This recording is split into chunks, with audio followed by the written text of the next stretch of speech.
por compartir con nosotros en este sábado. Que Dios le bendiga en su presentación y en su ministerio. Amén. Amén. Amén. Doy gracias a Dios por la invitación que me han hecho la iglesia de Benecer allá en New Jersey para compartir este importante tema que trata acerca del mensaje de 1888 y su consecuencia para nosotros como adventistas del séptimo día. Ya la hora ha avanzado un poquito, pero vamos a tratar de compartir en este tiempo la palabra del Señor.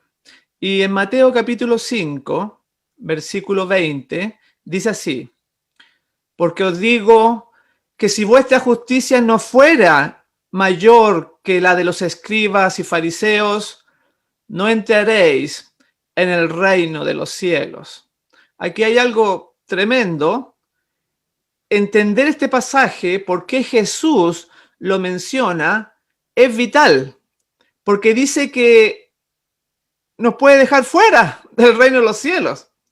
Hay dos tipos de justicia que vamos a analizar en esta mañana de sábado, que es una justicia humana y lo que realmente debiera ser el cristiano, practicar o vivir la justicia divina. En Filipenses, ahora, el apóstol Pablo nos habla en el capítulo 3 y versículo 9 lo siguiente. Dice así: y ser hallado en él, no teniendo mi propia justicia, que es por la ley, sino la que es por la fe de Cristo, la justicia que es de Dios por la fe.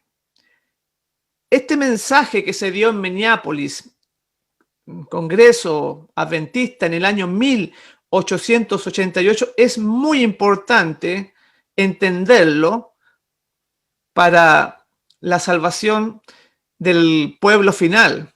Y aquí nos habla de la justicia propia, que es por la ley, y la justicia que es por la fe. Y es tan importante porque muchas veces los hermanos, la iglesia puede caer en la justicia que es por la ley solamente. Vamos a ir explicándolo. Haciendo muchas cosas, actividades misioneras, asistiendo los sábados al templo, y puede ser que nos quedemos fuera.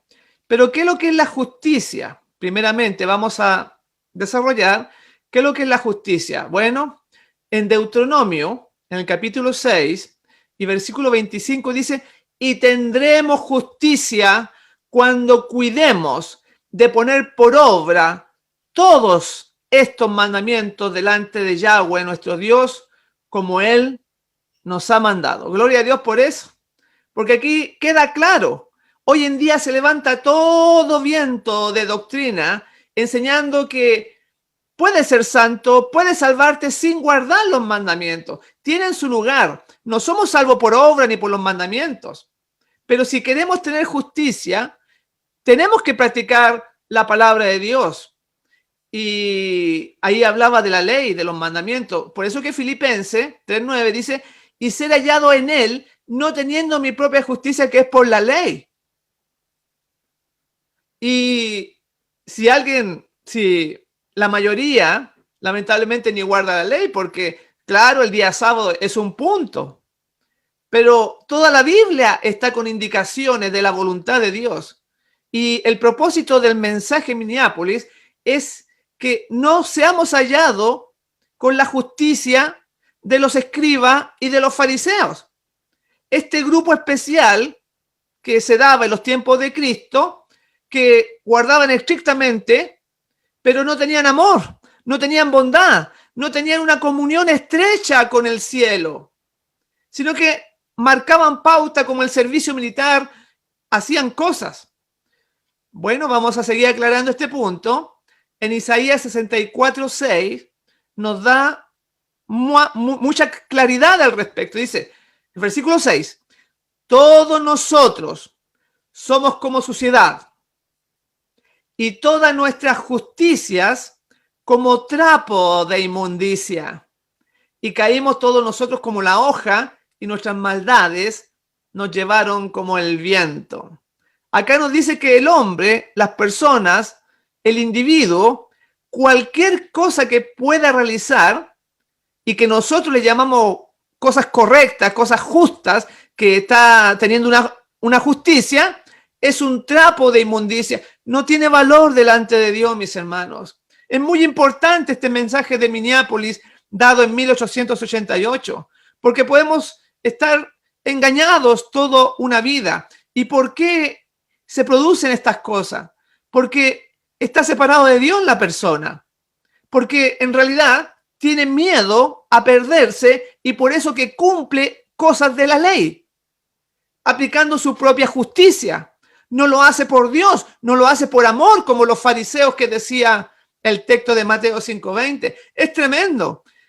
Y vamos a leer una cita de la Review en Herald del 20 de mayo de 1844, que esto es anterior al Congreso de Minneapolis, donde la mensajera del Señor, Elena de White, va a explicar por qué se produce esto. Dice así: muchos están cometiendo un error. Escuche bien.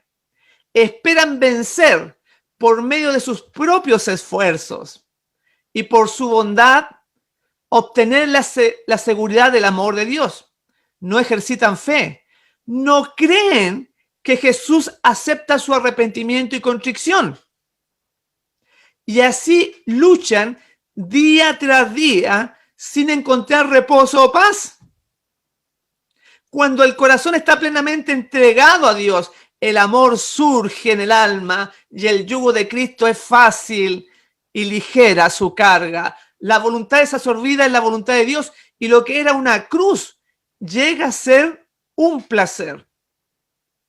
Tremendas palabras que nos menciona, primeramente, que cuando el corazón está plenamente entregado a Dios, surge el amor en el alma. El guardar sus mandamientos ya no es una carga. Y dice ahí que tiene amor.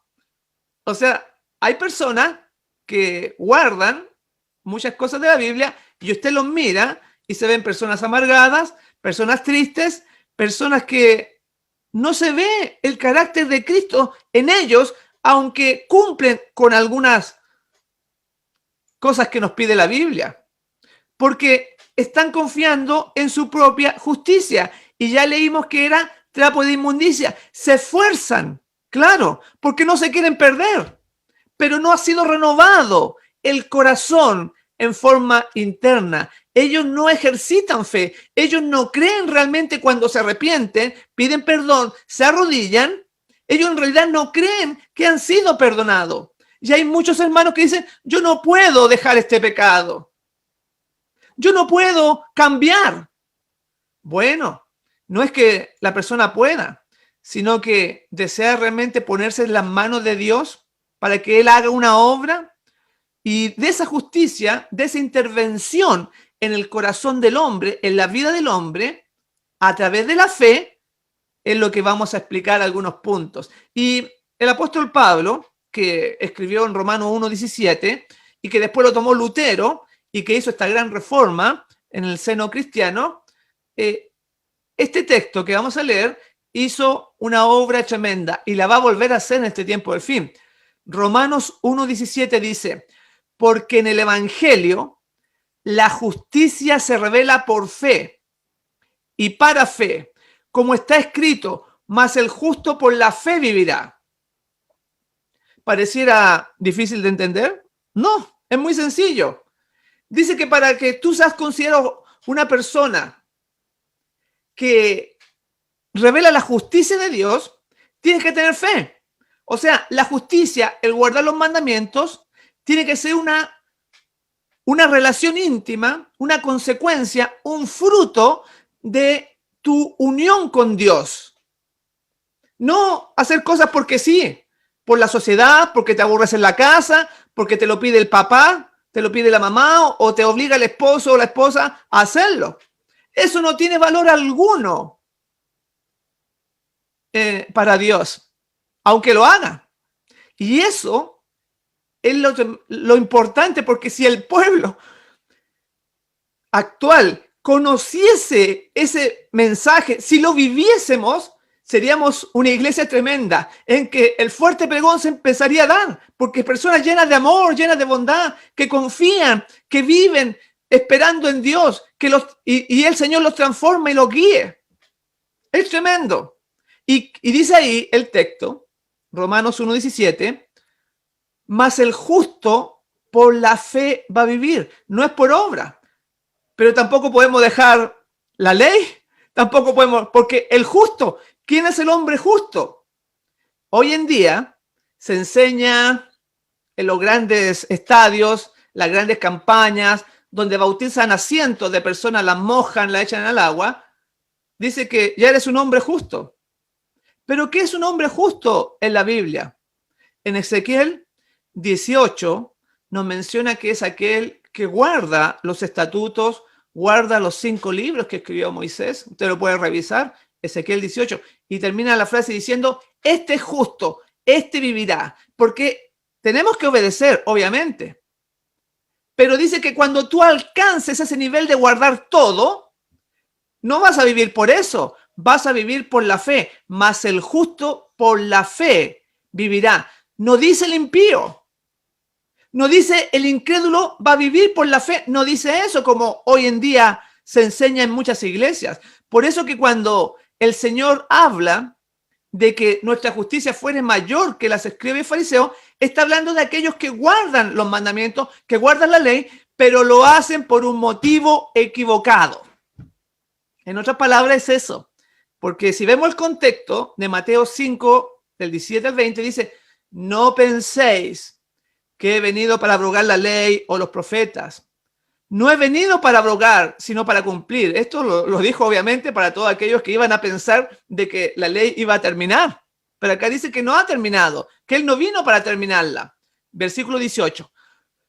Porque de cierto os digo que hasta que pasen el cielo y la tierra, ni una jota, ni una tilde pasará de la ley hasta que todo se haya cumplido. Gloria a Dios por eso. De manera que cualquiera que quebrante uno de estos mandamientos muy pequeños y así enseña a los hombres, muy pequeño será llamado en el reino de los cielos. Más a cualquiera que los haga y los enseñe, este será llamado grande en el reino de los cielos. Porque no solamente se está refiriendo a los 10 mandamientos, porque los 10 mandamientos no hay ningún mandamiento pequeño, se está refiriendo a los 5 primeros libros de la Biblia, a Génesis, Éxodo, Levítico, Deuteronomio, Números, todo eso. Y después, y ahí viene, porque os digo que si vuestra justicia no fuere mayor que la de los escribas y fariseos, no entraréis en el reino de los cielos. Está hablando de los que observan los mandamientos. Está hablando de los que observan la ley. Porque, y lo hemos visto tantas veces, me acuerdo, la otra vez estamos haciendo la obra misionera, íbamos a las cárceles a visitar a los reos, a los presos, y les llevaba una palabra de ánimo. Y entonces yo iba con un hermano, y el hermano iba, hacíamos la labor, muy contento y terminamos, y ya después antes de despedirnos, me decía, estoy muy contento porque hoy me gané un frijol para el Señor. O sea, él se ganó su trabajo, él hizo un mérito, estaba contento porque se sentía que por haber ido a visitar a la cárcel, Dios ya tenía que tener un trato especial con él. Quizás usted al hacer un ayuno o al dar un donativo grande para la obra o para un pobre, sienta que Dios realmente le va a dar un favor especial. Pero no es así, porque toda nuestra obra, toda nuestra justicia es un trapo de inmundicia. Porque el Señor le dio a usted el don para hacer algo en la iglesia o en su trabajo, lo que sea. El Señor le ha dado todo lo que es. Y no podemos darle nada a Él, porque Él nos ha creado. Pero por eso que el Señor dejó el día sábado para recordarnos de que no somos nuestros. Y gracias a Él. Y entonces, si está haciendo alguna actividad que es buena, que debiéramos practicar, pero que siente dentro de su corazón de que eso Dios le debe dar un trato especial, eso es justicia propia. Entonces, he ahí el punto. Y voy a contar una historia del condenado a muerte que he compartido en otra oportunidad, pero que ilustra, mis hermanos, ilustra la situación interna que podamos pensar cuando hacemos nuestra labor, cuando le hacemos bien al prójimo o cuando cumplimos los mandamientos. Entonces, esta historia nos muestra eso. Se trata de un condenado a muerte que estaba delante del rey y de la reina. Estaba siendo juzgado y ya había salido la sentencia. Y estaba todo el pueblo reunido viendo el juicio y todo. Y ya salió la condena. Tenía que recibir la muerte. Pero como el rey y los súbditos lo querían mucho a este condenado a muerte, dijeron, vamos a darle una fianza para que quede libre. Y supongamos que el rey fijó la fianza en $100, supongamos. Para que salga, tiene que tener $100, paga la fianza. Y entonces el condenado a muerte no tenía dinero, empezó a buscarse en su bolsillo, y la gente preocupada se dio cuenta de que realmente hacían falta los medios y empezó a juntar dinero, la gente que estaba observando, y también ellos lo entregaron para aportar para la fianza. Y entonces el rey empezó a contar $80, $90, $99, 90 centavos. Le faltaba muy poco. Y entonces el condenado a muerte dijo, por favor, esperen, voy a ver si acaso yo realmente tengo en mi ropa algo. Y lo que le faltaba al condenado a muerte, los 10 centavos que le faltaban, los puso y ahí completaron los $100 y pudo quedar libre. ¿Por qué estoy contando esta historia? Porque muchas veces nosotros pensamos que Dios lo hace todo, que no es por obra. Pero si no fuera por ese pequeño aporte que yo hago, entonces no recibiría yo la bendición. Así como este hombre, no fue una gran suma la que puso el condenado a muerte, puso solamente 10 centavos, lo que faltaba para completar los $100. Pero sin esos 10 centavos hubiera quedado muerto.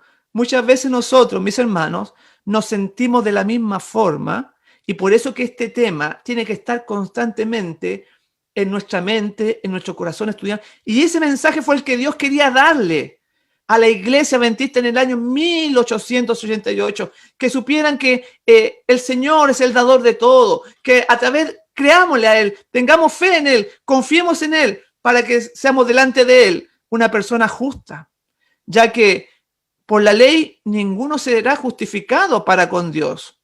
Es muy interesante. Hasta el regalo de una flor, una sonrisa, aún las cosas buenas que podamos realizar esporádicamente, puede estar manchado por la sombra del egoísmo. Si no está de por medio Cristo, puede ser una herramienta en realidad para el mal.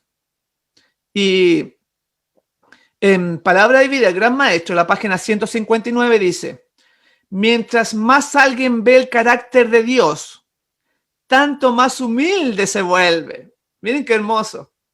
Sigue diciendo, y tanto más baja su alta estima. Solo de un modo el propio reconocimiento del yo será alcanzado.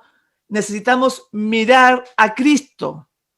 El desconocimiento de Él, o sea, de Cristo, es lo que da a los hombres una alta idea de su propia justicia. Al contemplar su pureza y excelencia, veremos nuestra deformidad, nuestra pobreza, nos veremos tal cual como somos. Entonces, cuando una persona es orgullosa, es porque no está mirando a Cristo, aunque esté guardando el sábado. Vea lo que le estoy diciendo. Aunque dé el diezmo. Pero si es orgullosa, si tiene defecto de carácter en su vida. Por eso que necesitamos mirar, contemplar al Salvador para ver realmente nuestra condición. Y ahí entonces realmente el carácter va a ser transformado. Y este congreso de Minneapolis era el mensaje que Dios quería que su pueblo recibiese, que lo prepararía para la segunda venida. Y antes de, ya entrar en terreno con el congreso, vamos a decir que comenzó un día 17 de octubre del año 1880. O sea, primero hubo una asamblea ministerial que duró una semana, una asamblea ministerial, es una asamblea para los pastores, pero ya el Congreso como tal fue el 17 de octubre, un día como hoy. O sea, hoy día estamos cumpliendo exactamente 132 años de este Congreso de Minneapolis. Es muy interesante, que iba a ser el comienzo de la lluvia tardía. Y hay algo muy especial que quiero compartirles.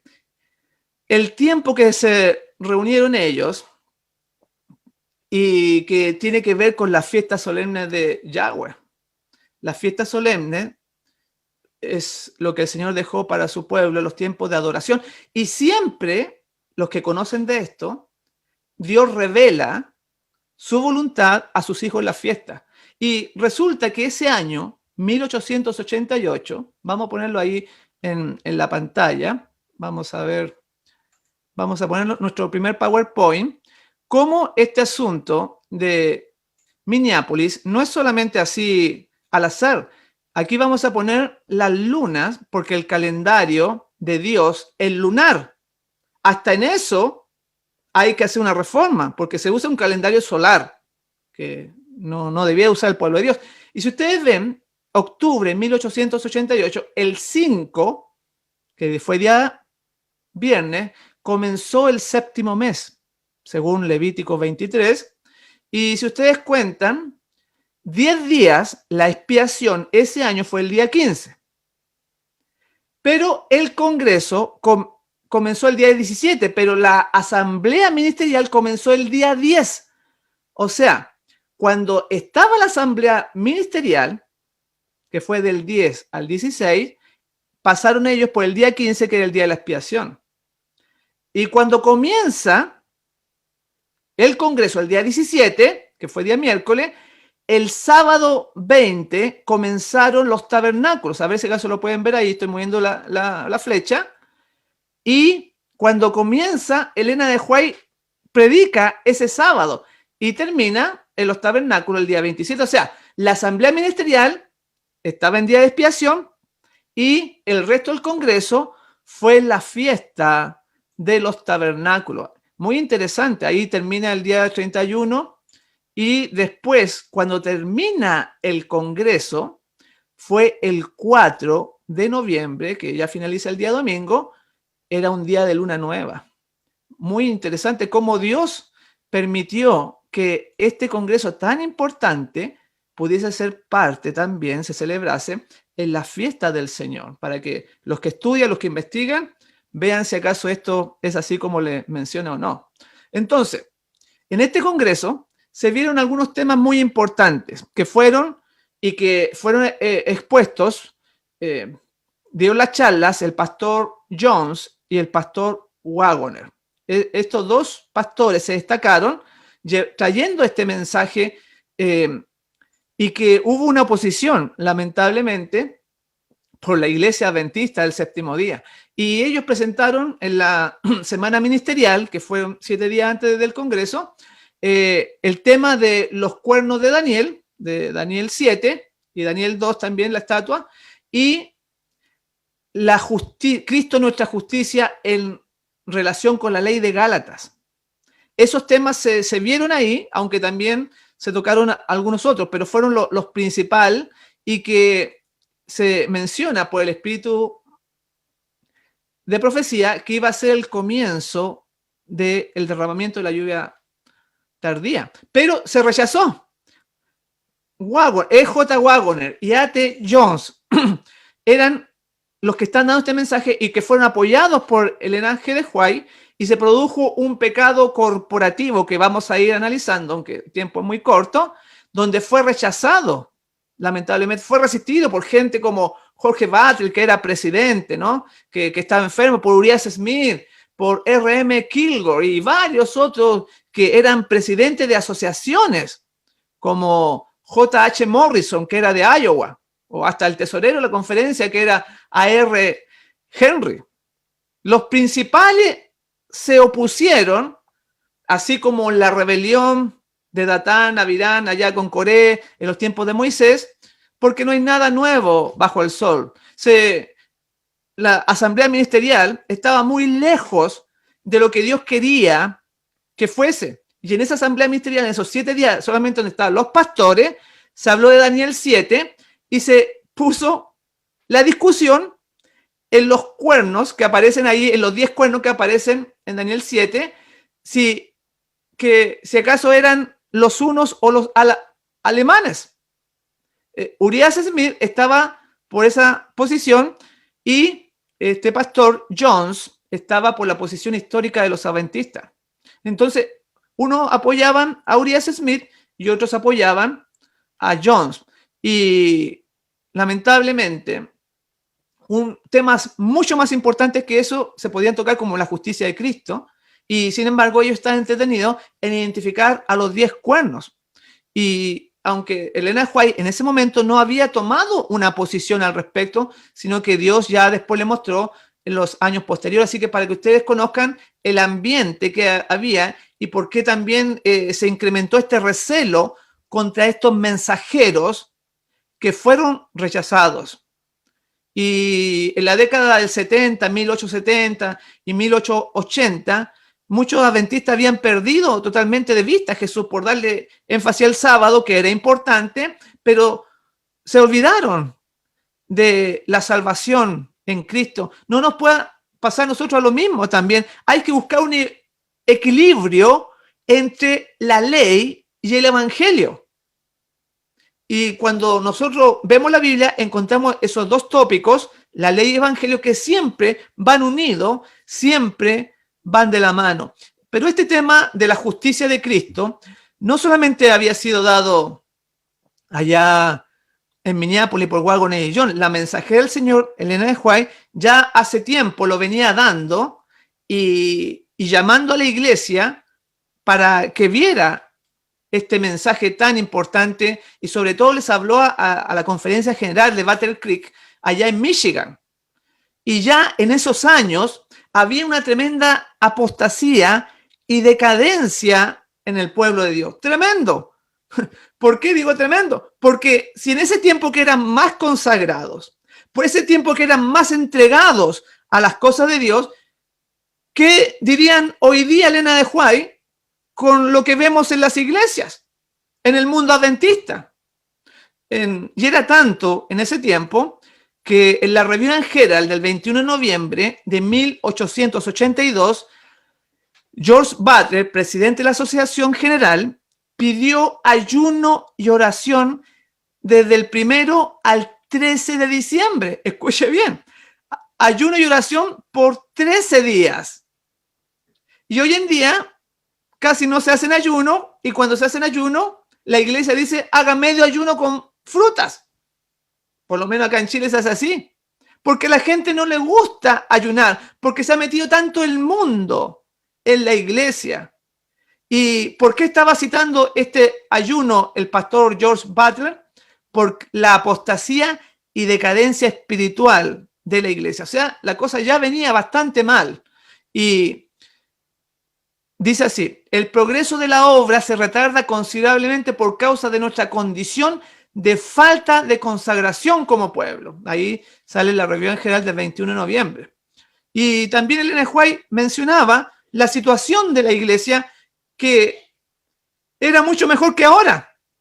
Ella dijo, hay muchos ministros que nunca estuvieron convertidos. Tremendo, porque un ministro que estudia la Biblia, que dedica su tiempo a la obra, no está trabajando como una persona secular que tiene su trabajo material, que a las 8 entra al trabajo, sale a las 6 de la tarde y casi todos los días así. No, estos ministros tienen tiempo para estudiar, están predicando, están enseñando. ¿Y qué dice Elena de White? Hay muchos ministros que nunca estuvieron convertidos y que no participan de la naturaleza divina. Cristo no mora en sus corazones por la fe. Qué tremendo. Por eso que partimos diciendo que debemos participar de una justicia mayor que la de los escribas y de los fariseos, porque eran ministros, eran pastores, se supone que eran hombres de Dios. A lo mejor usted es un miembro que piensa que es de Dios, pero nunca fue convertido. No participaba de la naturaleza divina, no tenía fe, no creía.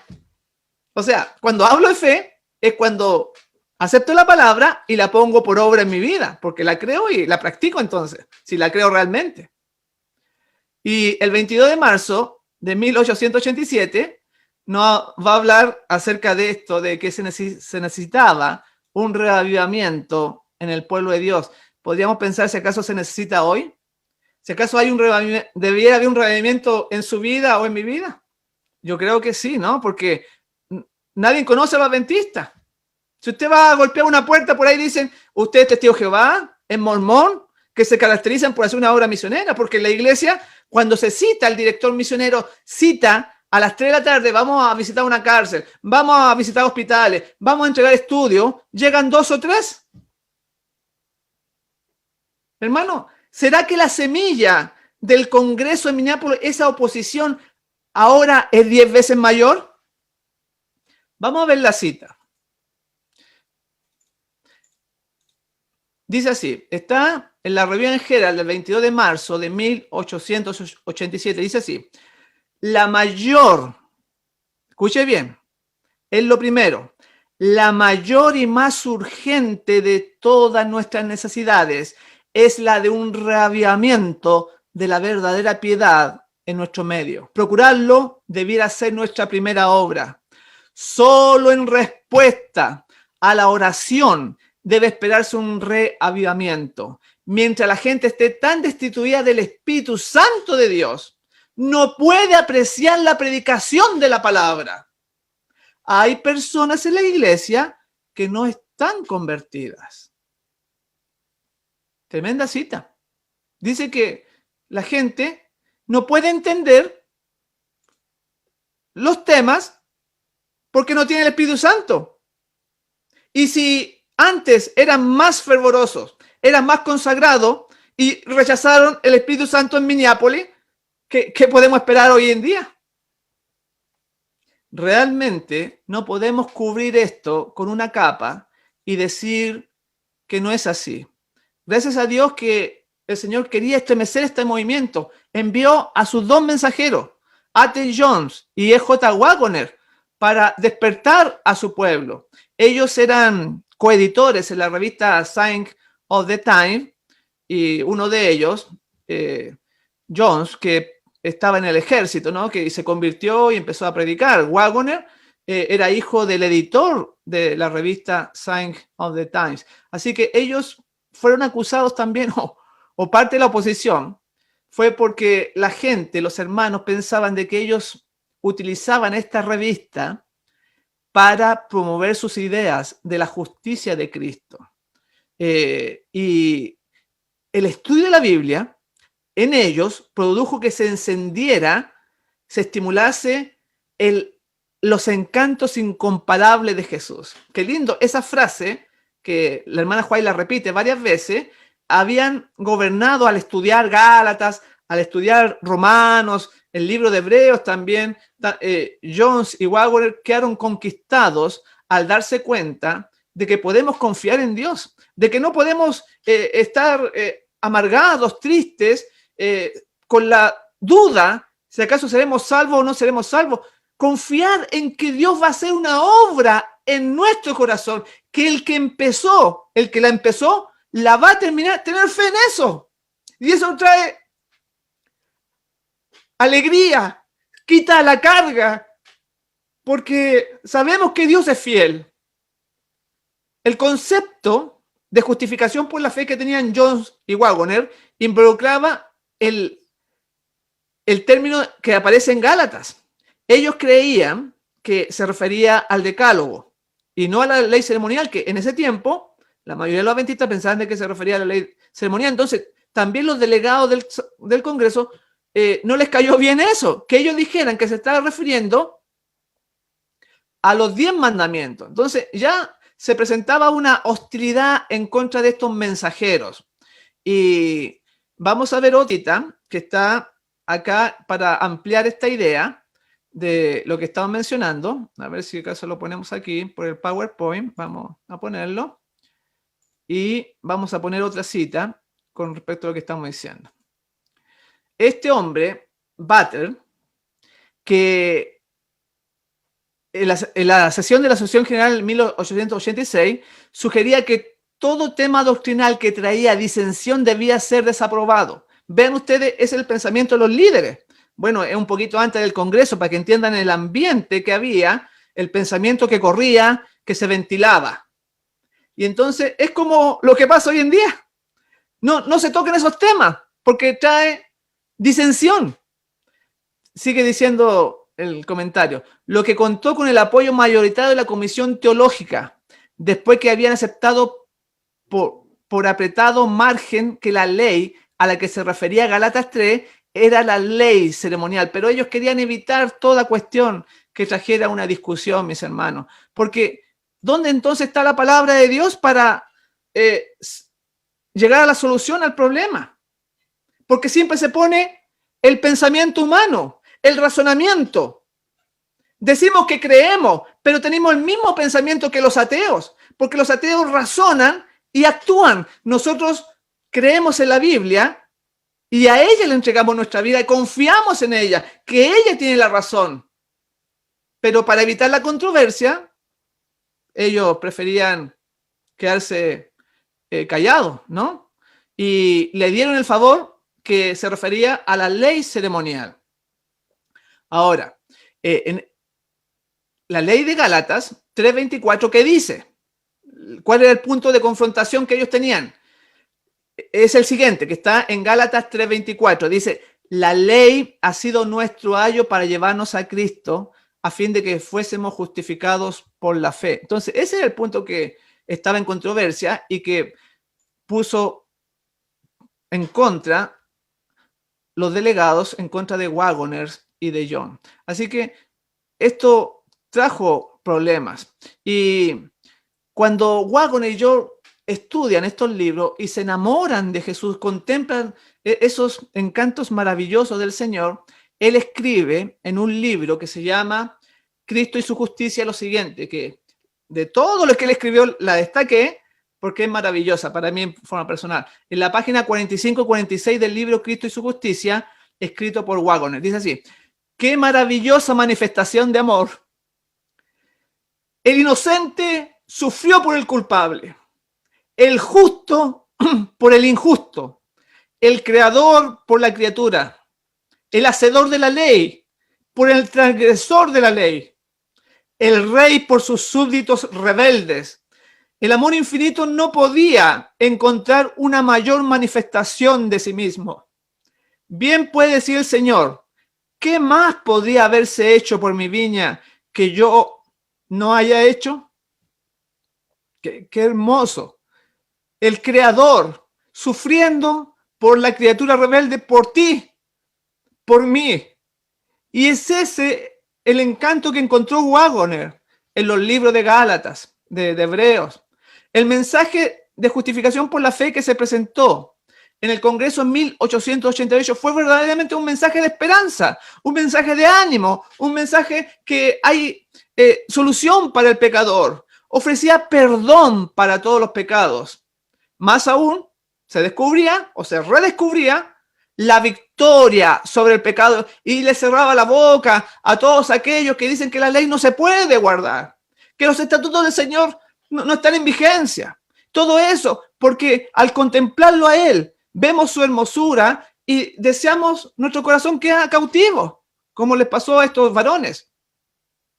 Y él escribió, Waggoner, en Señales de los Tiempos, el 25 de marzo de 1889, después, al año siguiente que se produjo este rechazo, él escribió, hizo una analogía que les quiero compartir de lo que él encontró ahí en Gálatas de la justicia de Dios. Dice, los soldados de Alejandro, dijo Waggoner, escribió, eran conocidos como los invencibles.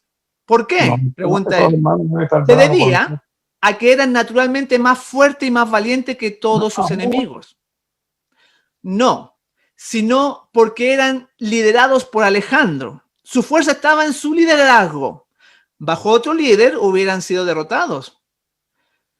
Cuando el ejército de la Unión, pone otro ejemplo, cuando el ejército de la Unión estaba huyendo aterrorizado ante el enemigo en Winchester, la presencia de Sheridan que era el general norteamericano que estaba en la guerra de secesión, tornó su derrota en victoria. Sin él, sin este general, los hombres constituían una multitud temblorosa, pero con él al frente era un ejército invencible. Si ustedes hubieran escuchado, dice Waggoner, si ustedes hubieran escuchado los comentarios de los soldados que estaban al mando de estos líderes y de otros como ellos, después de la batalla, hubieran escuchado alabanzas para su general. En medio de todo su regocijo, eran fuertes porque él lo era, estaban inspirados por el mismo espíritu que él tenía. O sea, esa analogía la hace con Cristo, con Dios, de que él nos motiva, él nos da la fuerza para dejar el mal, para dejar el pecado. Maravilloso. También él muestra el ejemplo bíblico del rey Josafat y menciona que los pensamientos de un creyente victorioso no deben dirigirse a la tentación y a las dificultades. Y pone el ejemplo del rey Josafat, que toca algunas partes del capítulo 20 de Segunda de Crónicas. Vamos a nuestro PowerPoint y vamos a ver esos textos que habla acá, citados por Waggoner. Ahí lo tenemos. Y cuando eran asediados por el enemigo, el rey Josafat menciona en el versículo 6, hablándole a Dios, dice: ¿no está en tu mano tal fuerza y poder que no hay quien te resista ante las dificultades, ante los problemas, ante el enemigo? Josafat reconocía a Dios, que no había nada para él imposible. Versículo 12, a ti volvemos nuestros ojos. Lo contemplaba, lo miraba. Versículo 12, y ahora el 15, no temáis, ni os amedrentéis, porque no es vuestra la guerra, sino de Dios. Gloria al Señor por eso. Porque con Cristo está asegurada la victoria. Y eso es donde se duda, donde no se cree, donde no se confía, no tiene fe la persona. Y por eso dice, no, yo no puedo dejar esto. O mi vida no va a cambiar. O pasan los años y las décadas como adventista del séptimo día y no cambia. Pero mi hermano, contémplale a él, mírale a él, confía en él. Así como Josafat, que está mencionando ahí Waggoner.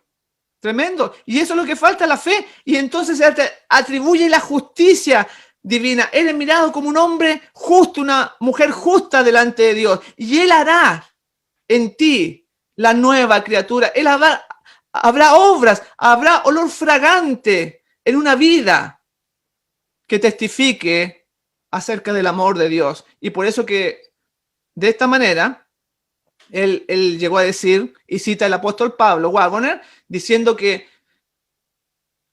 todo lo puedo en Cristo que me fortalece. Así que, de acuerdo con John y Waggoner, la victoria sobre el pecado es inherente a una correcta comprensión bíblica y sobre todo una comprensión del santuario.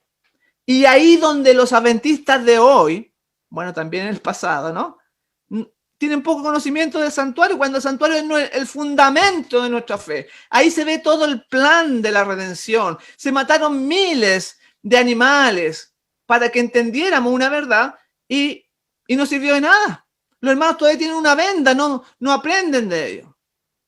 Y en el sermón, Elena G. White, que compartía y apoyaba a estos dos mensajeros, el 20 de octubre de 1888, que fue el primer sábado, y que yo les dije que fue el primer día de los tabernáculos, o sea, era doble sábado. Ella predica acerca de Cristo, que Cristo estaba en el santuario celestial. Gloria a Dios por eso. Dice así, ¿qué está haciendo Cristo? Está haciendo expiación por nosotros, purificando el santuario de los pecados de la gente. Luego debemos entrar por fe en el santuario con Él. Debemos comenzar la obra en el santuario de nuestra alma. Debemos limpiarnos de toda contaminación.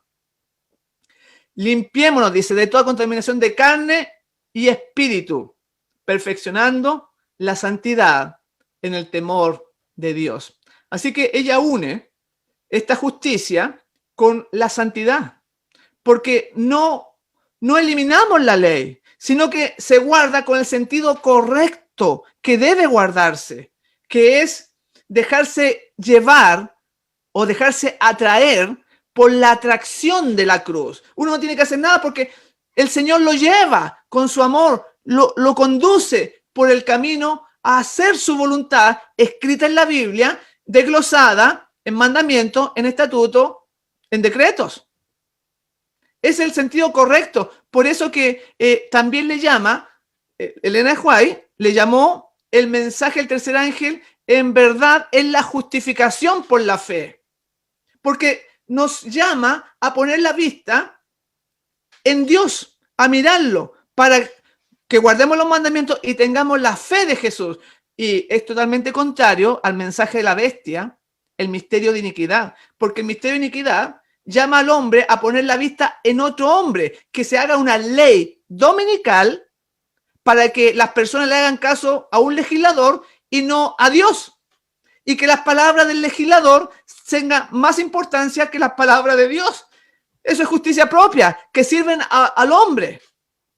En cambio, el mensaje del tercer ángel nos amonesta a tener la fe de Jesús.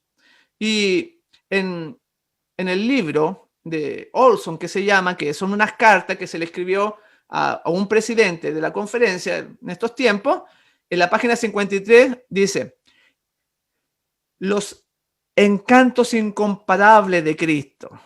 Ese Cristo hermoso, ese Cristo que debe vivir en mi corazón, que no sea una teoría, que no sea letra muerta en hojas de papel, que va a ser el escudo, como Elena G. de White lo presenta y John igual lo presenta. Este concepto va a librar a los creyentes de las garras, escuche bien, de las garras del legalismo. Por eso lo compartieron gozosamente en el Congreso de Minneapolis en 1888. Estaban contentos de presentarlo porque no basta con guardar las cosas. Tienen que ser con el sentido correcto, porque Anás y Caifás en los tiempos de Jesús guardaban aparentemente toda la ley, pero eran legalistas. Y por eso que Mateo 5:20 decía: porque os digo que si vuestra justicia no fuere mayor que la de los escribas y los fariseos, no entraréis en el reino de los cielos. No basta hacerlo. Tiene que haber el sentido correcto. Aquí se quería dar el fuerte clamor. Quería darse los inicios para el fin, para la venida de Cristo, preparar un pueblo. En Review and Herald, del 5 de marzo de 1889, un año después del Congreso, menciona lo siguiente: el mensaje actual, la justificación por la fe, predicada por Johnny Waggoner, es un mensaje de Dios, dice el Espíritu de Profecía. Tiene las credenciales divinas, porque su fruto es para santidad. Y ella apoyó, y dijo, en 22 de noviembre de 1892, dijo: el fuerte clamor del tercer ángel ya ha comenzado en la revelación de la justicia de Cristo, el Redentor que perdona los pecados. Este es el comienzo de la luz del ángel, cuya gloria llenará toda la tierra. Gloria a Dios por eso. Claro, porque si cada uno realmente tuviera fe, realmente lo contemplara e hiciese y hablase con Cristo en el corazón, nuestras palabras y nuestros actos serían distintos, obviamente. Y no sería ese pueblo somnoliento que parece que está durmiendo, parece que nada lo sacude, nada lo conmueve, que escuchan sábado tras sábado, sermón tras sermón, y no cambian. Por eso que dijo que este es un preciosísimo mensaje. El 1 de mayo de 1895, en una carta que escribió desde Tasmania a Olsen, presidente de la Asociación General, dice así: en su gran misericordia, el Señor envió un preciosísimo mensaje a su pueblo por medio de los pastores Waggoner y John. Este mensaje tenía que presentar en forma más destacada ante el mundo al sublime Salvador, el sacrificio por los pecados del mundo entero. Presentaba la justicia por la fe en el garante, invitaba a la gente a recibir la justicia de Cristo. Este es el mensaje que Dios ordenó que fuera dado al mundo. Es el mensaje del tercer ángel que ha de ser proclamado en alta voz y acompañado por el abundante derramamiento de su espíritu. ¡Qué maravilla! ¡Oh, qué hermosos días nos esperan! Cuando veamos un ejército, cuando veamos un pueblo consagrado que anuncie no solamente de boca, sino de corazón, de vida, de práctica, que el Espíritu Santo está siendo derramado y que es como Jesús. El mensaje, el evangelio de su gracia tenía que ser dado a la iglesia, mis hermanos, con contornos claros y distintivos. Entonces, ese mensaje tuvo una oposición, por lo que ya expliqué recién, y se levantaron hombres para tratar de detener ese mensaje, como R.M. Kilgore, que es un administrador sureño y miembro de la Junta de la Asociación General. También hay otros, como recién mencioné, en este congreso, J.H. Morrison, presidente de la Asociación de Iowa. No eran miembros comunes estos que se oponían. Era el liderazgo. Porque, mis hermanos, escuchen bien, el corazón orgulloso busca ganar la salvación. ¿Qué hago? Dime, ¿qué hago? Por eso que la Iglesia Católica tiene mandas. Porque le hace manda a la Virgen de Guadalupe, a la Virgen Negra, porque quieren obtener un favor. Y si hay una persona orgullosa, lamentablemente, no tiene un corazón que agrade a Dios. Y estos hombres, Kilgore y Morrison, trataron de boicotear las presentaciones de Waggoner y John en el Congreso. Y siendo dirigentes, siendo pastores renombrados, muy influyentes, y hasta trataron de detenerlo con algo muy, muy particular, ¿no es cierto? Diciendo que porque Butler, ¿no es cierto?, el presidente, no estaba presente porque estaba enfermo, debía detenerse la presentación de estos mensajeros. Pero Elena de White, que estaba sentada en la plataforma en esa reunión, inmediatamente, al escuchar que querían detenerlo, traten de imaginarse la situación, se puso de pie ella y objetó diciendo, aquí abro comillas, ¿acaso quiere el Señor que su obra espere al pastor Butler? El Señor desea que su obra continúe y no espere a ningún hombre. Porque esta es una obra divina, no depende del agente humano, y menos del que se oponía, porque Butler se oponía. Tremendo, la mensajera del Señor, como nadie refutó eso, entonces siguió la presentación de estos mensajeros. Otro episodio es el de la respuesta de J.H. Morrison a la presentación de Waggoner. O sea, los oponentes de Waggoner, el pastor Waggoner, escogieron a J.H. Morrison para responder formalmente a Waggoner. Morrison, presidente, recién dije, de la Asociación de Iowa, sostenía que los adventistas del séptimo día siempre habían creído y enseñado la justificación por la fe. Esto, por supuesto, técnicamente podríamos decir que es correcto, pero no reconocía que esta doctrina fundamental, correctamente entendida y como resultado de una experiencia personal con Cristo, había sido oscurecida por un ensobrecedor énfasis en la ley. ¿Y no es eso lo que pasa hoy en día? Que ponemos más énfasis en la ley y en sombra sobre este gran mensaje. ¿Dónde estaba? Aunque sincero y fervoroso en su presentación, no logró convencer a muchos de sus oyentes de que las enseñanzas de Waggoner no era la verdad presente de la palabra de Dios. Pero a mí lo que me sorprendió de esto, de este episodio de Minneapolis, que la respuesta de John y de Waggoner ante esta objeción de Morrison, ellos simplemente se pusieron de pie y leyeron 16 pasajes de la Escritura. Entonces, se levantaba John, leía un pasaje. Se levantaba Waggoner, leía un pasaje. Y luego de leerlo, volvieron a su asiento, se ofreció una oración y la reunión concluyó. Esta singular refutación a la presentación de Morrison dejó una impresión profunda e imborrable en los delegados. Claro, porque al estudiar el mensaje del tercer ángel, al estudiar la justicia de Cristo, la justificación por la fe, eso nos lleva a ser defensores de la libertad de conciencia. No como el papado, que el papado te obliga a guardar el domingo y va a ser una ley para... No. ¿Cómo enfrentamos la oposición? Simplemente presentaron ellos la palabra, un escrito está, como Jesús lo hizo ante el enemigo, porque estaban conectados, así como Elías, que dijo, se presentó delante del rey y dijo, aquí estoy, rey, y en cuya presencia estoy. En la presencia de Dios estaba él. Él siempre anunciaba, añadía esa palabra, que estaba en la presencia del Eterno. Pero a veces hacemos cosas por nosotros mismos, sin estar conectados, aunque sean cosas buenas.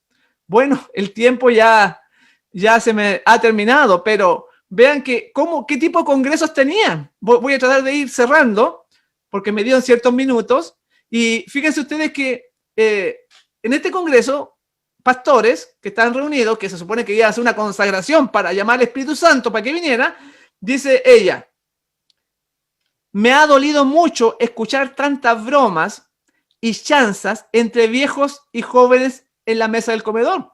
O sea, ella incluso menciona el ambiente que había era de chistes, de bromas, de chanza entre viejos y jóvenes. Habladurías y malos pensamientos. Ese es el ambiente que reinaba. ¿Y qué podríamos decir hoy día de nuestros congresos? O de los congresos de los conquistadores, cuando lo vemos disfrazados con el hacha de personaje de película y todo eso. Oh, mis hermanos, necesitamos un cambio. Necesitamos hacer de Cristo supremo en nosotros. Y también ella menciona en este libro de Olson, que se llama, en la página 300, que ella escribió el 24 de octubre, que lo que pasaba en el Congreso, dice que ella estaba muy triste. Dice, llegando a su fin, el Congreso estaba terminando, llegando a su fin, y ella está muy triste. No se han hecho ni una confesión, dijo ella. No ha habido ni una sola apertura a fin de que el Espíritu de Dios entre.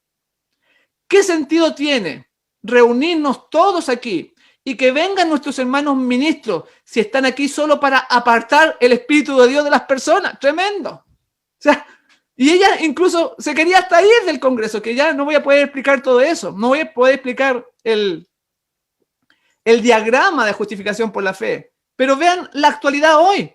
En los congresos, los conquistadores, en el congreso ya hace unos años atrás, que se celebró en Estados Unidos, de Adventista del Séptimo Día,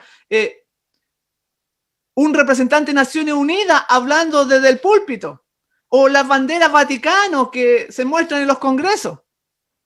Es tremendo lo que estamos viviendo hoy, que si nos llama la atención lo de 1888, hoy en día deberíamos haber aprendido la lección y poder cambiar el sentido de nuestra predicación. Voy a terminar ya y quiero ilustrar este mensaje con una historia de un rey que tuvo su fiesta de cumpleaños. Estaba de aniversario, muy contento, y todos en el reino le traían presentes. Voy a contar esta historia para mostrar que debe ser el motivo correcto por el cual guardamos la ley, sus estatutos, sus mandamientos, todo lo que es la palabra de Dios. Entonces este rey hizo esa celebración de fiesta de cumpleaños. Y todos los súbditos iban a regalarle cosas muy hermosas. Pero había uno que era muy pobre y no hallaba qué regalarle al rey. Lo amaba mucho, lo quería mucho, pero no tenía nada que ofrecerle. Y pensando, el súbdito dijo, ya sé lo que voy a regalarle al rey. Voy a ir a una fuente maravillosa que está a 3 días de camino y con una botellita voy a sacar agua de esa fuente de agua y se la voy a traer al rey, que es muy agradable esa agua. Y ese va a ser mi regalo. Así que partió el súbdito, caminó 3 días, quedaba bastante lejos la fuente, echó el agua del manantial, la echó ahí en la botella y entonces la trajo. Y ya eran 3 días de ida y 3 días de vuelta. Y entonces cuando llega a la corte, todos los demás que estaban ahí presentes se dieron cuenta de que ya se había puesto añeja esa agua, que estaban esperando la cara fea que iba a poner el rey cuando cuando este súbdito se la pasase. Y entonces va, el súbdito se presenta delante del rey y le dice, este es mi presente para ti, oh rey, yo te amo mucho, eres un gran rey, soy muy pobre, pero acepta mi obsequio. Y el rey vio al humilde siervo, le recibió la botellita y empezó a beber. Y todos están expectantes pensando de que el rey le iba a encontrar muy mal el agua. Y cuando termina de beberla, el rey dice, qué rica es esta agua que me has traído. Gracias, buen siervo y fiel. Y todos los de la corte quedaron sorprendidos. ¿Cómo si esa agua estaba muy mala? Ellos sabían que estaba muy mala. Y le dijeron al rey, rey, pero esa agua tenía muchos días ya. ¿Cómo tú la encontraste tan sabrosa, tan buena? Y el rey contesta diciendo, yo sé que el agua estaba en esa situación, pero yo veo que mi siervo es pobre y era lo único que tenía para agradarme. Así que la acepto gustoso. Y así es con las cosas de Dios. No podemos ofrecerle nada. Es como toda nuestra justicia, es como trapo de inmundicia, es como esta agua amarga. Pero sin embargo ve Dios nuestro corazón, nuestro deseo de servirle. Que con su poder vamos a poder guardar la ley y sus mandamientos. Porque Él ha transformado, porque Él lo ha hecho en nosotros, no nosotros mismos, sino que la obra que Él ha empezado, como recién dijimos, la va a terminar. Yo vamos a concluir, pero quiero terminar con la cita de Sign of the Times del 16 de junio de 1890, donde habla de que la fe y las obras van de la mano. Actúan armoniosamente en la empresa de alcanzar la victoria. Y lamentablemente fue rechazado el mensaje, pero en 1888, pero todavía tenemos esperanza para nosotros. Todavía podemos preparar el camino, Señor, aprender de lo que pasó, y que hay que explicar mucho más, pero ya no lo voy a poder hacer. Pero tenemos que mirar el pasado para no repetir los mismos errores del pasado en el futuro. Y en la Review and Herald del 4 de junio de 1895, en este libro maravilloso, yo doy gracias a Dios porque en estos libros de la Review and Herald hay tremendas citas y aquí le voy a compartir una más que es: la justicia por la cual somos justificados es imputada. Escuche bien. La justicia por la cual somos justificados es imputada. La justicia por la cual somos santificados es impartida. ¿Qué quiere decir esto? Ella misma lo explica. La primera es nuestro derecho al cielo. La segunda, nuestra idoneidad para el cielo. Y ambas, tanto que seamos justificados como seamos santificados, es por la fe en Él. Él tiene poder. Mírenlo, decía Josafat. Contémplenlo. Y Él va a realizar esa obra. Y Lutero lo aprendió muy bien, porque a veces la gente vive asustada, vive en tinieblas, muchas veces no tiene paz en su corazón por temor a perderse. Y vive en angustia. Y Martín Lutero dijo, me miré a mí mismo y vi imposible salvarme. Miré a Jesús y vi imposible perderme. Así que contemplémoslo, miremosle a Él y no debemos por qué temer. Y quita la carga eso, quita el miedo. Por eso dice, en el perfecto amor no hay temor. Ya desaparece y por eso que hay gente que fue mártir, murió porque Cristo lo daba todo por la obra. Bueno, lo vamos a dejar hasta aquí. Voy a terminar diciendo, porque os digo que si vuestra justicia no fuere mayor que la de los escribas y fariseos, no entraréis en el reino de los cielos. El Señor nos ayude. Yo doy gracias a Dios por este mensaje, por los hermanos de New Jersey, que sigan adelante con esta labor tan importante y que Dios les bendiga ricamente. Amén. Amén.